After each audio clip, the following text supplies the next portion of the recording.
जुलाई 6 साल 2016। ये वो तारीख थी जब भारत का एक ऐसा इंसान डर रहा था जिसने 6000 से भी ज्यादा पैरानॉर्मल इन्वेस्टिगेशंस किए थे। उस इंसान का नाम था गौरव तिवारी। आज के इस वीडियो में मैं आपको उनके उसी आखिरी केस के बारे में बताने वाला हूं जिसके ठीक बाद उनकी मौत हो गई। अगर आप इंटरनेट पर खोजेंगे तो इस केस के बारे में आपको ज्यादा जानकारी नहीं मिलेगी, लेकिन इस कहानी को समझने के लिए काफी गहराई में रिसर्च की गई है।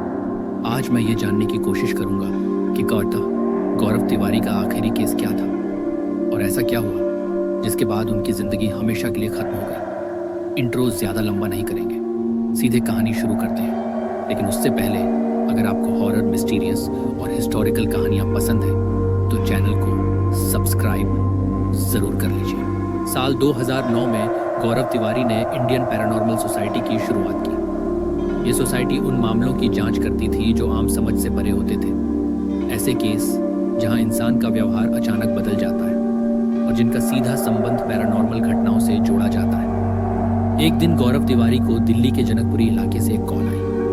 कॉल करने वालों का कहना था कि उनके घर में एक लड़की है जो अजीब हरकतें कर रही है। उसका व्यवहार अब इंसानों जैसा नहीं लग रहा था। ये केस इंडियन पैरानॉर्मल सोसाइटी लेने ही वाली थी, लेकिन उस दिन गौरव की तबीयत काफी खराब थी। वह लंबे समय से मेंटल प्रेशर और डिप्रेशन में थे। इसलिए तय हुआ कि टीम के बाकी मेंबर्स इस केस को देखने जाएंगे। जब गौरव ने लड़की की हालत के बारे में सुना तो उन्होंने फैसला बदल दिया।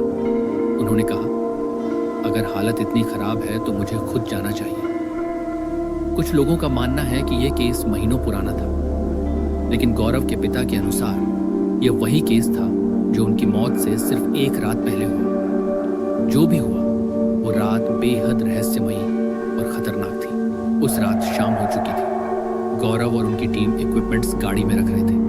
कैमरे, ईएमएफ मीटर, रिकॉर्डिंग डिवाइसेस, सब कुछ तैयार था। जब गाड़ी चली तो एक टीम मेंबर ने महसूस किया कि गौरव काफी परेशान लग रहे हैं। उसने पूछा, सर सब ठीक है ना?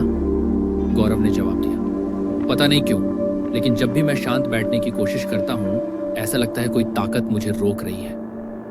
एक नेगेटिव एनर्जी जो मेरे अंदर ही है और बस मेरे हार मानने का इंतजार कर रही है। टीम में सन्नाटा छा गया। जब वे उस बिल्डिंग के नीचे पहुंचे तो ऊपर से तेज चीखों की आवाज आ रही थी। लड़की इतनी जोर से चिल्ला रही थी कि आसपास के लोग घर छोड़कर बाहर आ चुके थे। लेकिन गौरव सीधे उसी बिल्डिंग की तरफ बढ़े।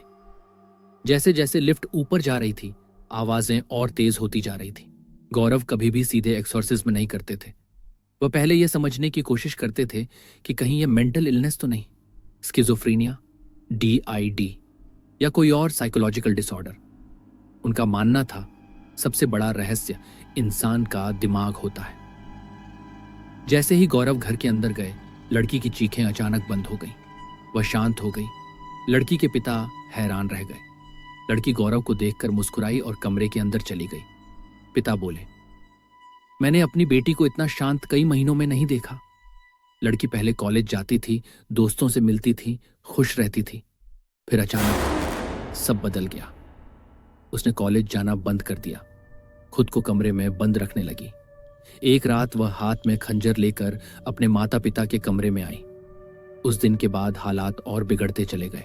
कैमरे घर के हर कोने में लगाए गए, लेकिन इस केस में कुछ अलग हो रहा था। हर कैमरा एक साथ फ्लैश कर रहा था। ईएमएफ मीटर अजीब रीडिंग दिखा रहे थे। लड़की के कमरे के पास रीडिंग और तेज हो गई। गौरव अंदर गए। लड़की बिस्तर पर बैठी थी।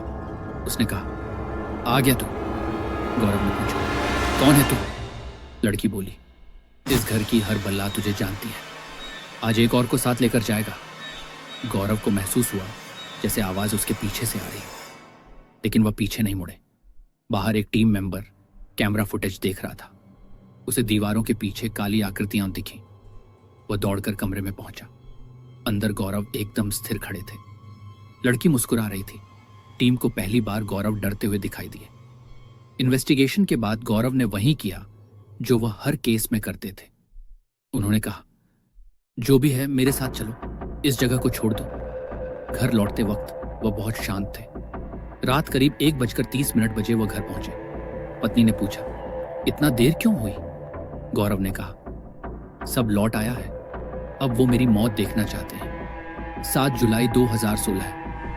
सुबह गौरव उठे, मेल चेक किए, परिवार के साथ बैठे, फिर नहाने बाथरूम गए। कुछ देर बाद गिरने की आवाज आई, दरवाजा खोला गया। गौरव फर्श पर पड़े थे, उनकी मौत हो चुकी थी। पुलिस के अनुसार ये आत्महत्या थी, लेकिन परिवार मानता है कि जनकपुरी का केस उन पर भारी पड़ गया था। आज भी ये केस एक रहस्य है। गौरव तिवारी अपने समय के सबसे होनहार पैरानॉर्मल इन्वेस्टिगेटर थे। अगर आप चाहते हैं कि मैं उनके और केस बताऊं तो कमेंट में लिखिए। वीडियो पसंद आया हो तो लाइक करें और चैनल सब्सक्राइब करें, क्योंकि कुछ कहानियां कभी खत्म नहीं होती।